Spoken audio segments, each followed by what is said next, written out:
Okay, magandang araw mga kaibigan, mga kababayan. Panoorin natin kung paano ginigisan ni Amy Marcos si General Torre hinggil sa kanyang ginawang pag-aresto kay dating Pangulong Rodrigo Duterte. Pakinggan natin kung paano ito magkabulol-bulol. Sige, tsaka tayo gagawa ng reaction. Roll the video. Let's go. Pwede bang may sumagot? Si General Torre, mukhang kabisado niya. Yun. Siya nasa video. Tama. General Torre talaga dapat. Ay, gano'n? Ay, ganon. Ha? Yung warrant, yung warrant nung natanggap niyo yung warrant, naipakita ba yung ICC warrant Yun. sa Pangulo, kay Pangulo Duterte? Pinakita na niyo sa kanya. Nung inaresto siya, di ba, obligado kayo magpakita ng warrant. Yes, ma'am. Anong pinakita niyo? Right at the tube, ma'am, the Yusik Nikiti, together with PG Fadulion, together with me, gave them the electronic copy through... Paayong pa talaga sa harapan ng camera, oh. Uy, nasa Senate hearing ka, kumakain ka pa dyan. On the tube. And a hard copy was printed, and later on... Hindi ang panahon ng pagkain, panahon ng hearing yan. 50th week, ma'am. May pagkakataon ba si former president nabasahin to? Kasi pagkaintindi, hindi. Tingnan natin muna yung video kasi mas maliwanag to. Ayun, yun.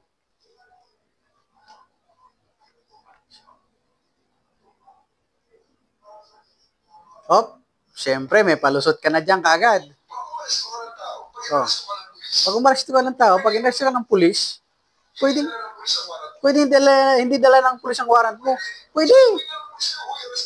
Sabi lang ng pulis, uy, arestado ka. Ando sa istasyon, halika na.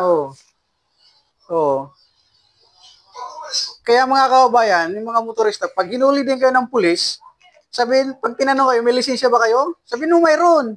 Andun sa bahay, halika, sama ka. Para masundan natin tong magandang ehemplo na General Torre. Di ba? Pag inaresto ka ng pulis na walang warrant, sasabihin lang siya ng pulis, mayroon kang warrant, sumama ka sa akin, nasa presinto. Pag hinuli ka rin naman ng pulis, na wala kang lisensya, sabihin mo, may lisensya ka, sama ka sa bahay, kunin ko yung lisensya. Di ba? Ganun lang yun eh. Ganun lang ang simpleng logic dyan mga kababayan. Pero ituloy lang natin to.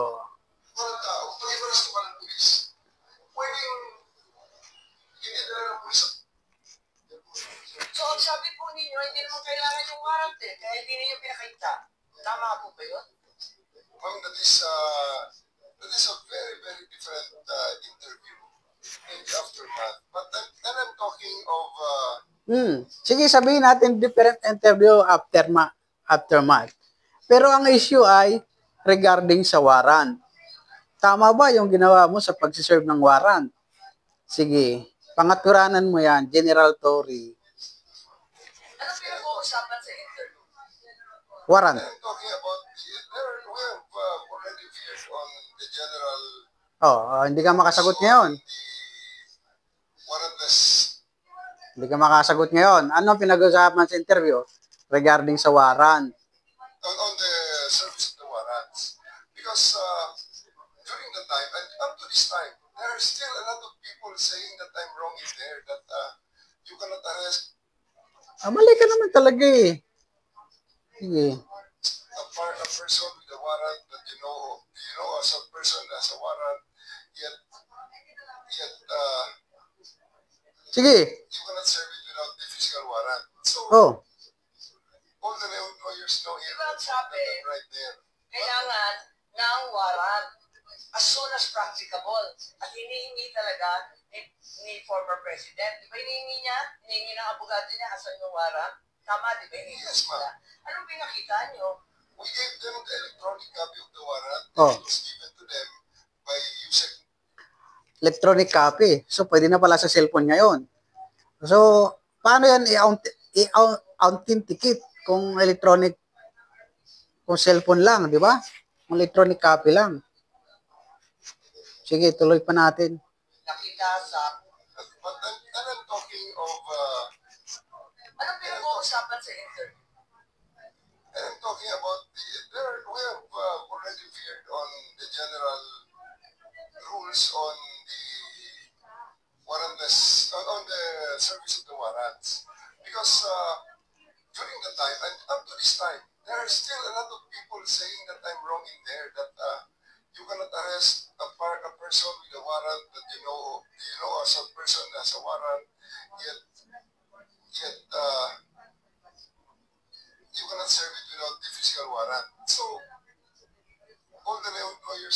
ang sabi, kailangan ng warrant as soon as practicable.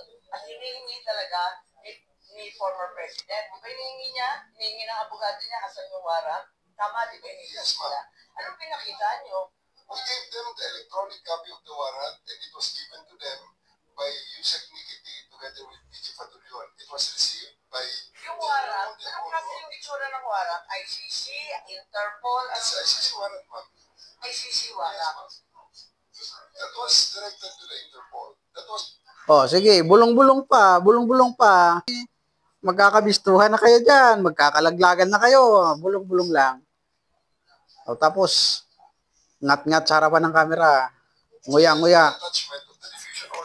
Nguya-nguya. Napakaliwanag naman na yung court o judge, kinakailangan Pilipino. Hindi naman sakot noon yung Interpol, yung ICC. Bakit naging warrant rin sa Pilipinas yun?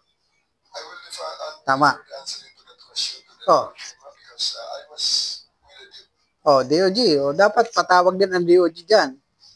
Bakit pinayagan nila na warrant ng ICC, hindi warrant galing sa korte ng Pilipinas?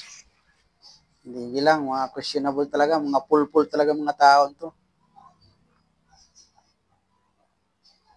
Di ba hinihingi niya? Hinihingi ng abogado niya, asan yung warrant? Tama, di ba hinihingi niya?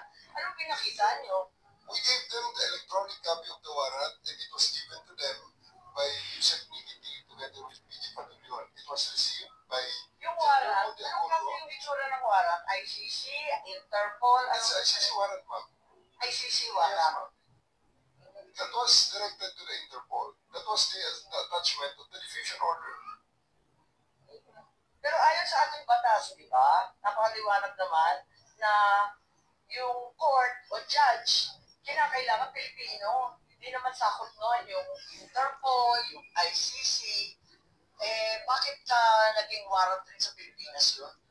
I will defer the answer into that question to the DOJ, because I was with the DOJ during the time and it was the DOJ. Hindi, nandun si prosecutor pa doon yan. Ikaw naman pumasa ng Miranda rights, hindi man lang yung prosecutor. Tinikoberan mo na yung papel ng DOJ. Yun naman pala eh. We're talking issue in the Jew. Yung sinabi mo kasi, ang liwa-liwanag, sinabi mo, hindi mo kailangan ng warrant eh. Sumagot ka. Altogether different matter. Bakit? Ilang warrant ba yan? Warrant, but different, that question on the interview is a different situation. Ang importante, warrant ang pinag-importante, warrant ang pinag-uusapan. Kahit magkaiba ng sitwasyon, warrant pa rin yan. Parehas issue regarding sa warrant. Kung pinakita yung warrant, yung sinasabi mo electronic copy. The first time, ma'am, it was not me who showed the warrant. It was Yusek Nikiti. Kain pa, ngat-ngat pa. Sige. There in the choke of the plane, it is still there inside the plane. It was given to retired General Monte. Panahon ng Senate hearing, kain ng kain. Talagang nagpapataba talaga mga to. Hindi panahon ng pagkain yan, panahon ng Senate hearing yan. Sabi mo kasi, liwa-liwanag, sinabi mo, hindi mo kailangan ng warrant din. It's a different matter, ma'am. Altogether different matter. Bakit? Ilang warrant ba yan? One warrant, but different. That question on the interview is a different situation, ma'am. So, kailan mo pinakita yung warrant? Yung sinasabi mo electronic copy? The first time, ma'am, it is not kanino. It was not me who showed the warrant. It was Yusek Nikiti together with PG Fatulion, together with me, there in the choke of the plane. The former president is still there inside the plane. It was given to retired General Monte Agudo, who is with the party. And because during the time, he as Mijaldea and the wife and Attorney Delgra had already went back inside the plane and told us, hindi kami lalabas kung wala kayo may pakita warrant. Kaya nga, so,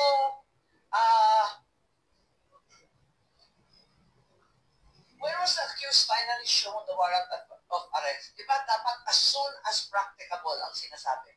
Kailan mo pinakita mismo kay former president? I believe the electronic copy is already acceptable now in the rules of court. Yan nga, pero pinakita mo ba kay Presidente Duterte? It was not me who they invited inside the plane. Nako, ang layo naman ng sagot mo, General Torre. Napakasimple naman ang tanong ni Jaime Marcos. Kahit simpleng mamamayan, kayang sagutin yan. Ang tanong ay naipakita mo ba kay dating President Duterte yung warrant? O bakit napunta ka sa aeroplano ang sagot mo? It was the PCTC through General Alcantara whom they invited inside the plane, showing to them and explaining to them the warrant. Ganun ba? Napaliwanag ba ninyo Executive Director Alcantara? Kasi parang ang bilis-bilis lang naman ninyo doon sa aeroplano. Ang nakita naming final warrant, 15 pages po. Oh, Ganun lang kabilis na nakita sa... yari na. Tama yan? 15 pages pala yung warrant, tapos ganun kabilis. Talagang may magic na nangyari, di ba? Talagang mga kaibigan, talaga namang kakaiba na ngayon ng batas ng Pilipinas, no? Okay, boy, no? Magandang hapon, magandang araw sa inyong lahat. God bless na lang sa bansang Pilipinas. Sana magpatuloy ang kapayapaan at yung mangyayaring rally sa iba't ibang panig ng bansa. Tuloy lang din yan para sa panawagan, para sa dating Presidente Duterte. Kababayan din natin yan. Kailangan natin ipaglaban yan. Kung hindi kayang ipaglaban ng ibang kapwa Pilipino natin, ipaglalaban din yung ng ibang kapwa Pilipino natin. Ganun lang yon. Hanggang sa dumating ang point na talagang kinakailangan, mga kaibigan, mag-ingat na lang tayo at God bless sa ating lahat.